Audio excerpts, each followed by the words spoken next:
Thank you very much, and good evening, everyone. It is still just a tremendous pleasure to be in a room with so many people on such a special night.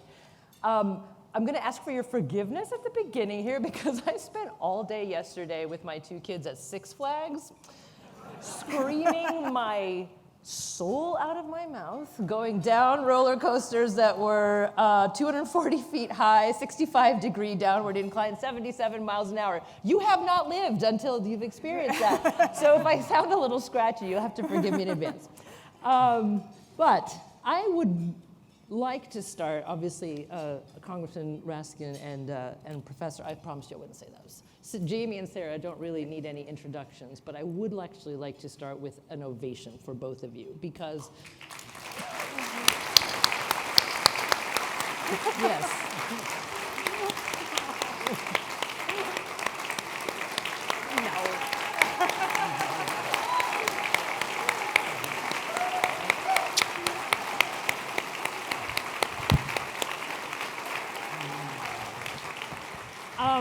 And feel free to do that again at the end.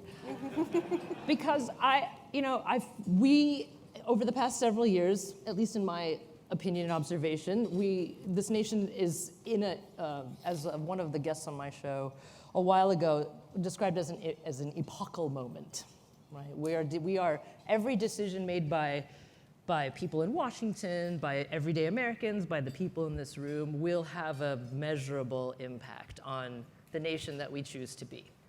And it gives me hope, and it prevents me from catastrophizing too much to know that the two of you are so committed to helping us usher this nation forward in a way that protects what's good about the country and protects the fundamentals of our democracy as well. So that's why I wanted to start with an ovation.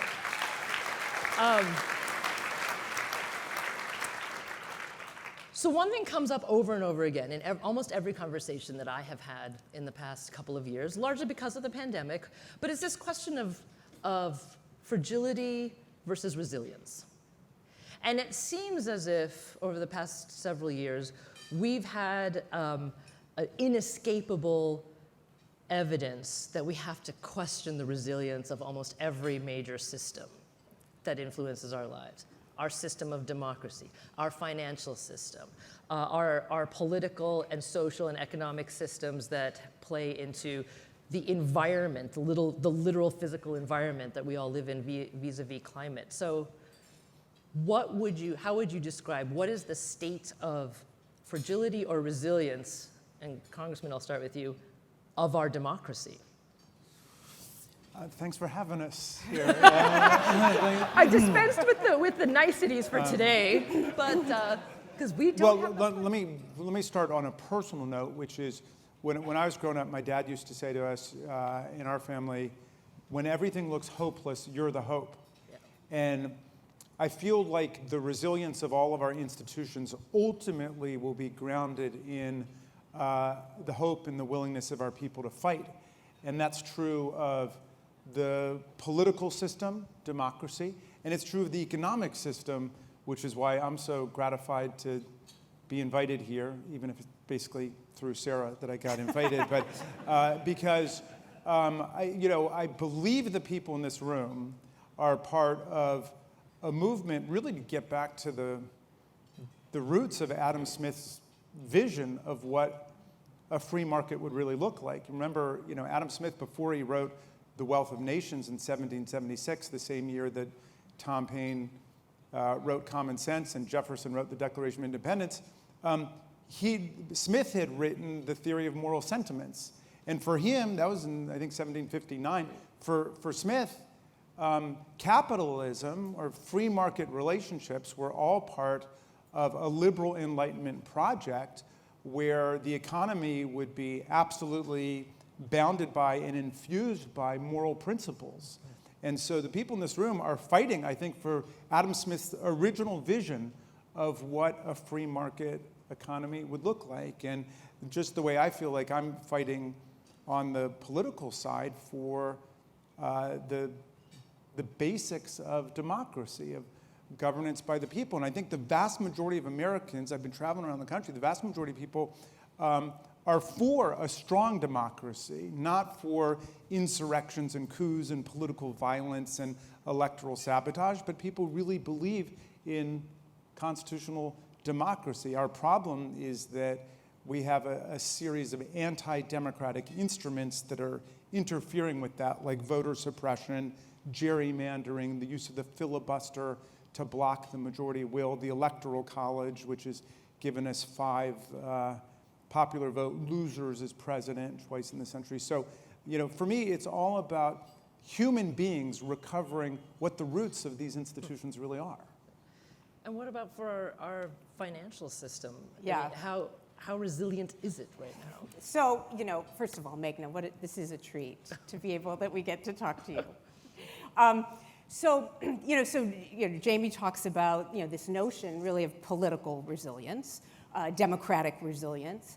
And, it reminds me actually, the bumper sticker, democracy is not a spectator sport, right? But climate change is not a spectator sport.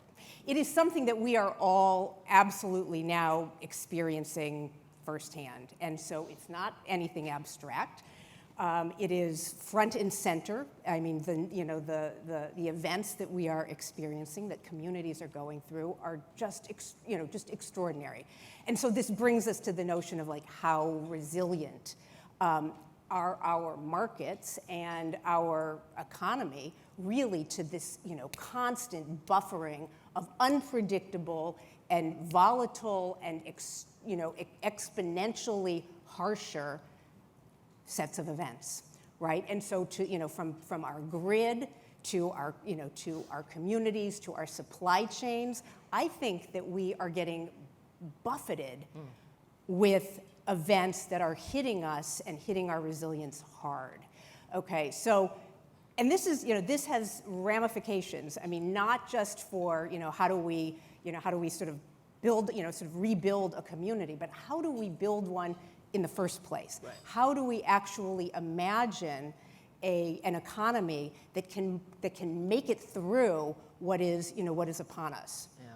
So then if you were to describe it in sort of more detail, how resilient is it right now? What So, would you say? we don't have measures for resiliency. I mean, this is actually a really important, I think, kind of pivot point that we're in, also in terms of how do you measure it? We know how to measure, you know how to measure efficiency, right? But we don't know necessarily how to measure resiliency. Economists are focused on kind of, moving towards a kind of what they would say an equilibrium point, but they don't do anything to think about, how long does it take to get to that equilibrium point, or what can knock that equilibrium point off easily. So this notion of resilience, which is like a bounce back, right, this idea of can you move to a new state, is it's pretty profound. And I think one of the things that we're experiencing, not just as a country, but as a world, is a movement away from mere efficiency to one that embodies this notion of resilience. It's like moving from, just in time to just in case. Yeah. Right? This idea that we have to be thinking through much more all of the way we do production and manufacturing and distribution, because all those channels that were set up to be efficient turn out to not be resilient. We see this in riverbeds, for example. The Rhone River, is pretty much shallow, and that turns out to be one of the essential transport points for supply, right? Well, if you can't get a boat on a river because it's not a river anymore, and that's your only distribution channel, you are going to be, you're going to have to wait for your, to stock your shelves. You're going to have to wait for your component parts. So the supply chain ramifications, I think, are really quite profound. So this brings to mind this, systems built for pure efficiency have very extreme, narrow tolerances, right? And so I hear both of you saying that this is also a moment in which, okay, if we are going to move to more resilient financial systems, markets, democracies, we actually also have to reassess what our tolerances are, essentially. But can we do that? Because I'm not sure the incentives are there to tolerate less efficiency, okay? And let me just put it more specifically. I was wildly inspired by Napoleon, tonight's honoree. What an incredible man. And he phrased it in a way that I had never heard before. I thought he hit the nail on the head, because it links sort of both of your areas of expertise here. He said, what is capital for, right? Yeah. What is it for? What is its purpose? And if its purpose has been shunted in one direction, how do we, if that's not the direction we want it to go, how do we find other pathways? Like, I just think it's a moral question, it's a philosophical question, it's a practical one. I mean, Yeah. how would you answer, what is capital for? So, well, I love the 18th century philosophers, including Adam Smith and Locke. But for Adam Smith, capital was for the purposes of people earning a right commercial livelihood and supporting a society that is defined by moral sentiment, which he thought was essential to a liberal society. That's what capital's for. So, I'm amazed that there's this effort to shut down the businesses like the ones in this room that are trying to interpret climate change as a financial risk, which Sarah's talked a lot about.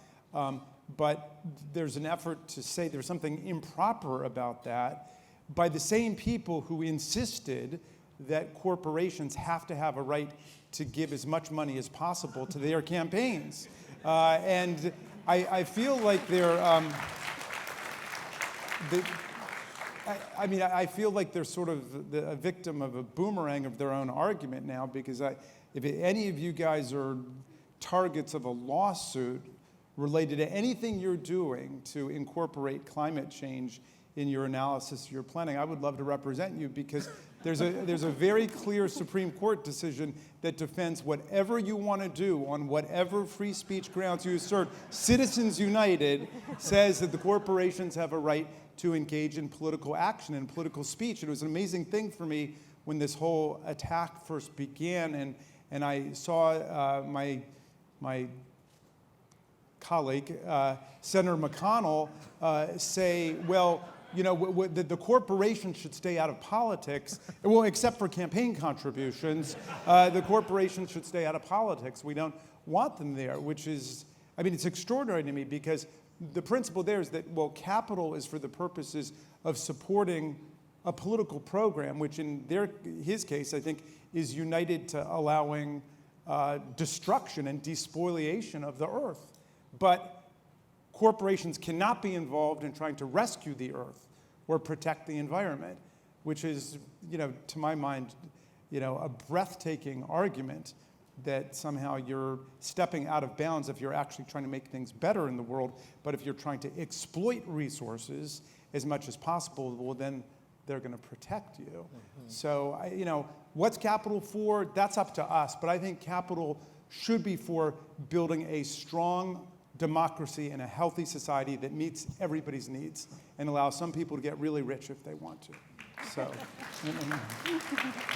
I would love to hear your answer to that as well. So, the markets have to, are really important, our U.S. markets. They're very deep, they're very liquid, and I think the decisions that get made in these markets depend on, they depend on on water, on air. They depend on an infrastructure, so to speak, that is now essentially getting eroded.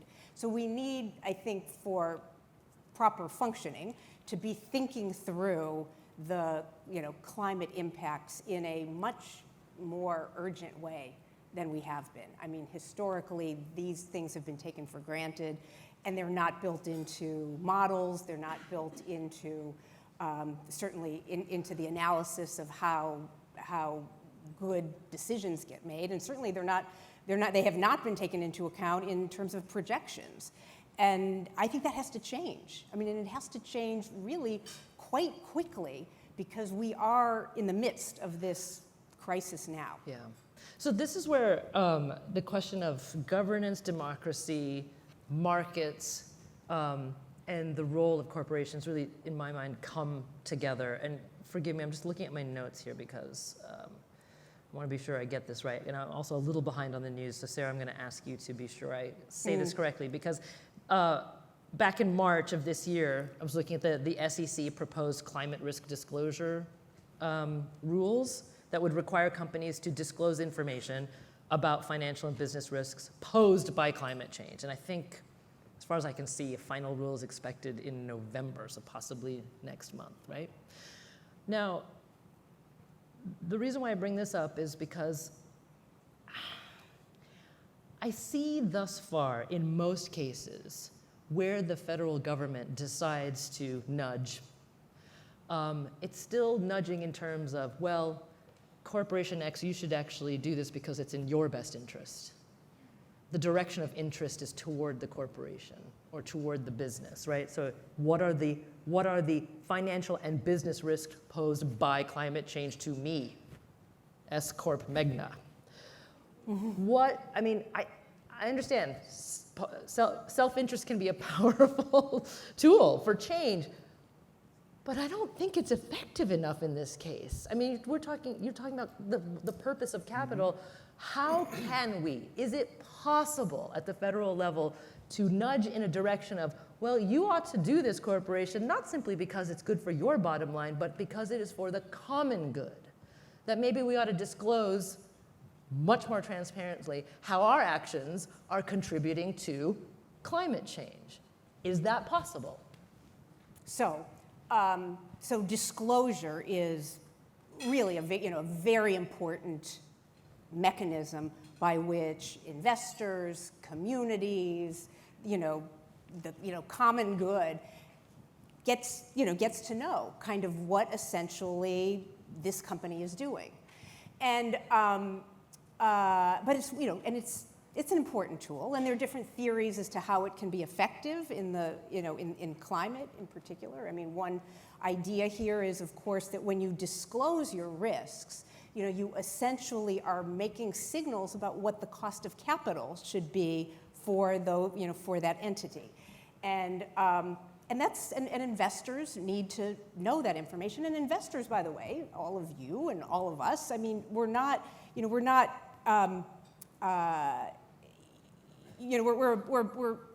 important in the sense that we have things to.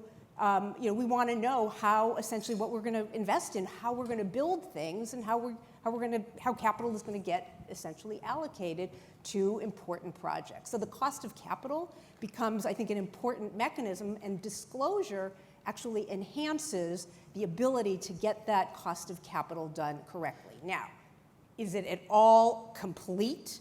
No. Is this a perfect solution? No. It is one lever. It is one possible way, in complementary ways with other mechanisms, that I think we can move through this transition, sort of away from climate harming effects into this idea of a more sustainable economy. But it's just one tool.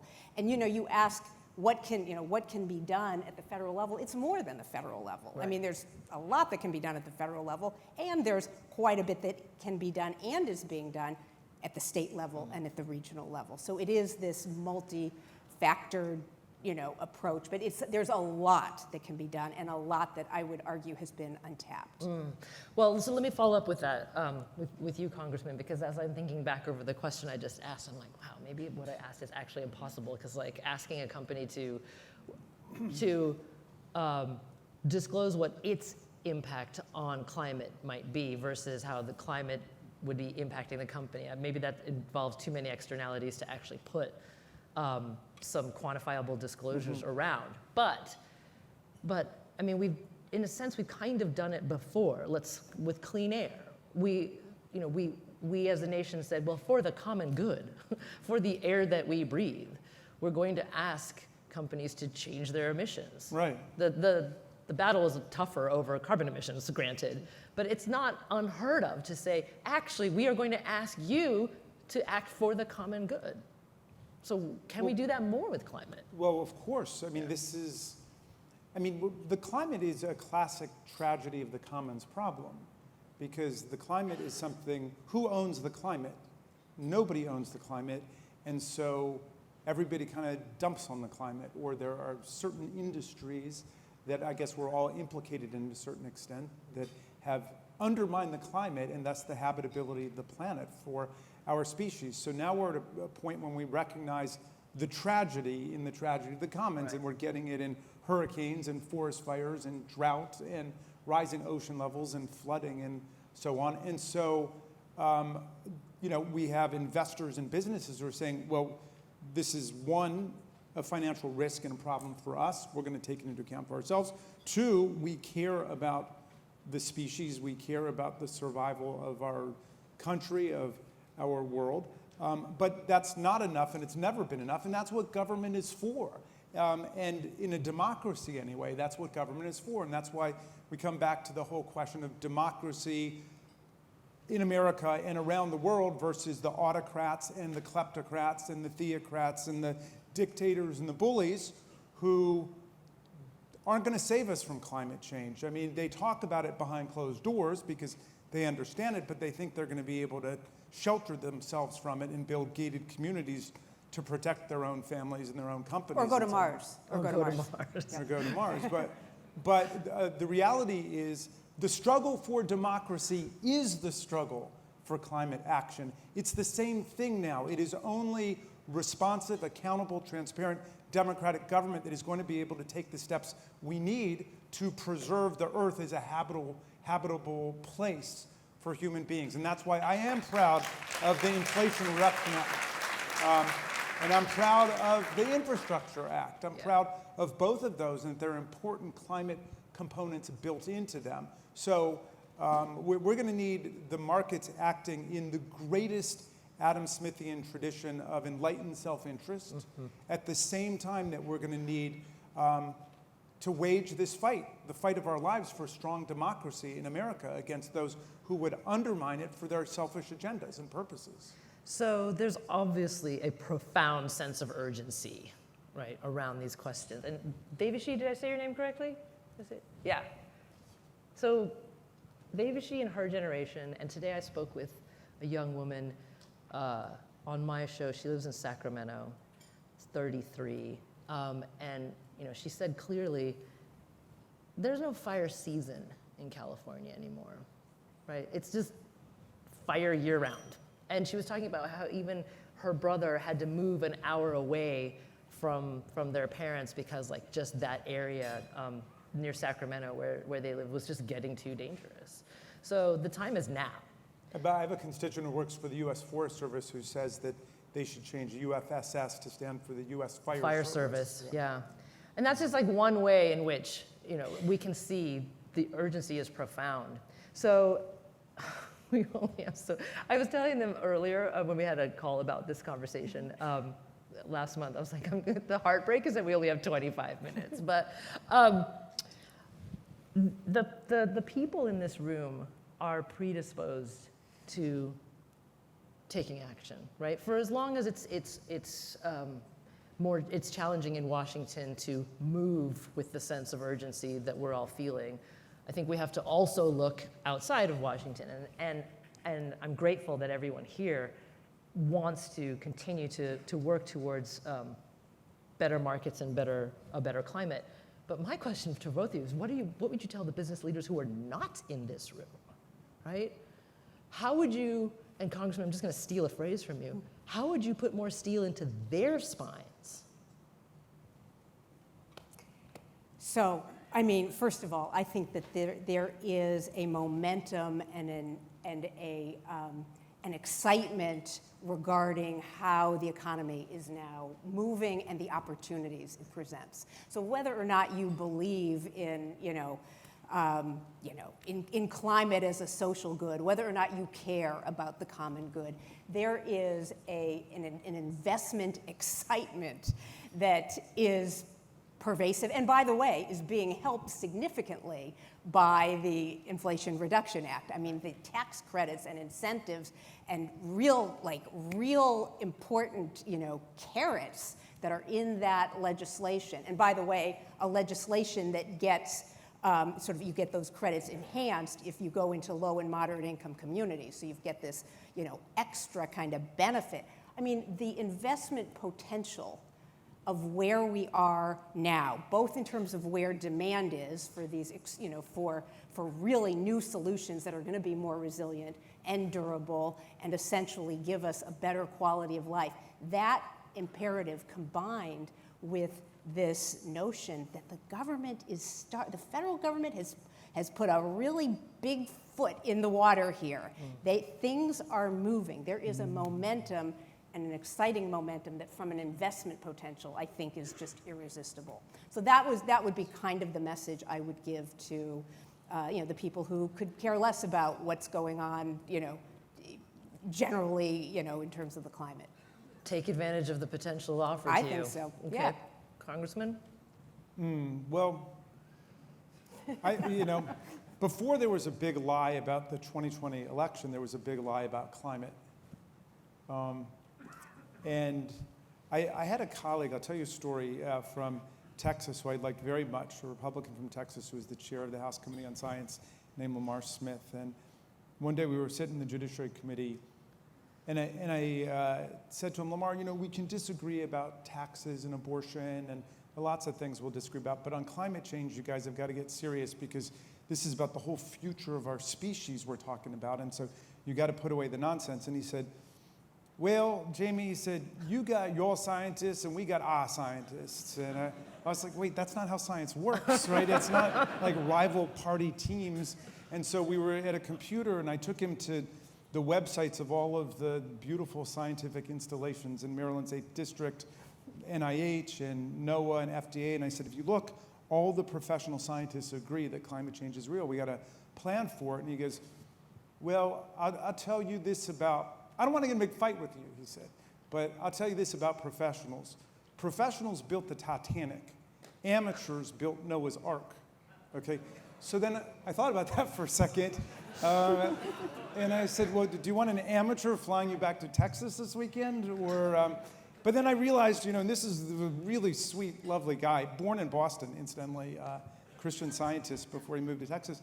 And I said, we can and we must continue talking to people who want to stick their head in the sand, but we don't have a lot of time to hold people's hands.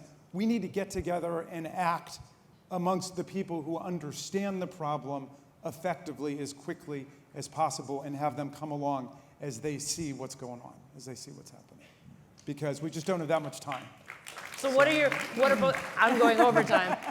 What's your action item then for everyone here? Well, on my agenda or their agenda? I would say, well, look, I would make the argument that we're in the fight of our lives to defend democracy in America, and democracy is never a static thing. That was my critique of Joe Biden's speech the other night about democracy.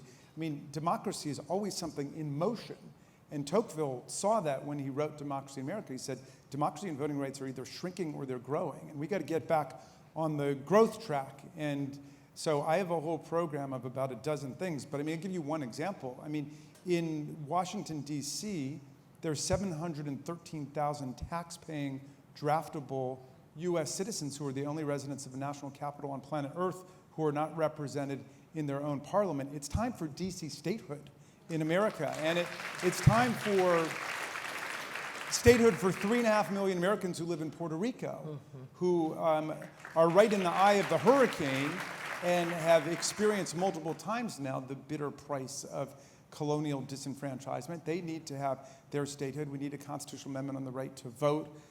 We need to pass the John Lewis Voting Rights Act to repair the damage to it. We need to get democracy moving again. And isn't it time in 2022 to elect the President of the United States the way that we elect governors and senators and mayors and representatives. Whoever gets the most votes wins. How about that? You know, we spend tens of millions of dollars a year exporting American democracy and electoral institutions to other countries. And the one thing they never come back with is, you know that electoral college thing you got? We think we'll take that here.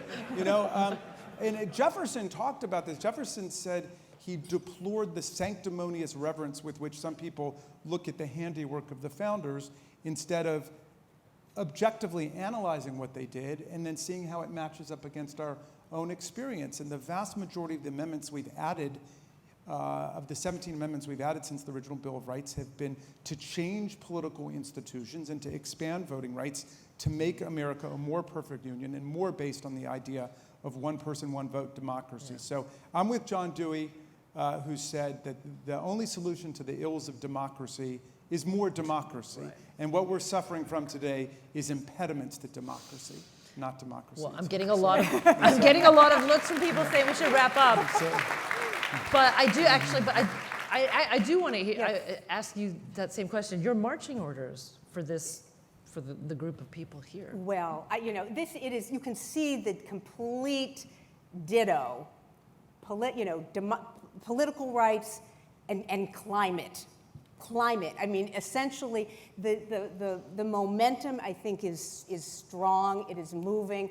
People have to be engaged. The work that the people in this room have done has been extraordinary, and we need more, and we need it urgently, and we need to do it at all levels. I mean, we have to be thinking through this in a much more systematic way. I mean, if this had been, you know, if this were easy, it would have been solved, okay? Mm-hmm. And it isn't easy, and it's going to require more, and it's going to require much more courage, and it's going to require much more creativity. It's going to require, I think, a wholesale pivot really into this idea of resilience. So. Well, as a rule, I always, whenever possible, like to give the woman the last word, so thank you for that. And it's been a true honor to share the stage with both of you tonight. Thank you so much, Jamie and Sarah Raskin, for being with us.